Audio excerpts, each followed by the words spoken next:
نبی کریم صلی اللہ علیہ وسلم سوئے یہاں تک کہ آپ خراٹے لینے لگے۔ پھر آپ نے نماز پڑھی، اور کبھی راوی نے یوں کہا کہ آپ صلی اللہ علیہ وسلم لیٹ گئے، پھر خراٹے لینے لگے۔ پھر آپ صلی اللہ علیہ وسلم کھڑے ہوئے، اس کے بعد نماز پڑھی۔ پھر سفیان نے ہم سے دوسری مرتبہ، ابن عباس رضی اللہ تعالی عنہ کہتے تھے کہ ایک مرتبہ میں نے اپنی خالہ ام المومنین حضرت میمونہ کے گھر رات گزاری تو میں نے دیکھا کہ رسول اللہ صلی اللہ علیہ وسلم رات کو اٹھے۔ جب تھوڑی رات باقی رہ گئی تو آپ صلی اللہ علیہ وسلم نے اٹھ کر ایک لٹکے ہوئے مشکیزے سے ہلکا سا وضو کیا۔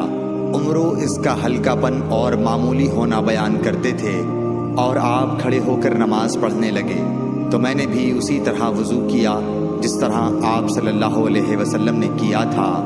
پھر آ کر آپ کے بائیں طرف کھڑا ہو گیا، اور کبھی سفیان نے ان یسارہ کے بجائے ان شمالہ کا لفظ کہا، مطلب دونوں کا ایک ہی ہے۔ پھر آپ صلی اللہ علیہ وسلم نے مجھے پھیر لیا اور اپنی داہنی جانب کر لیا، پھر نماز پڑھی جس قدر اللہ کو منظور تھا۔ پھر آپ لیٹ گئے اور سو گئے حتیٰ کہ خراٹوں کی آواز آنے لگی۔ پھر آپ کی خدمت میں مؤذن حاضر ہوا اور اس نے آپ کو نماز کی اطلاع دی۔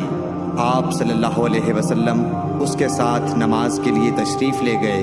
پھر آپ نے نماز پڑھی اور وضو نہیں کیا۔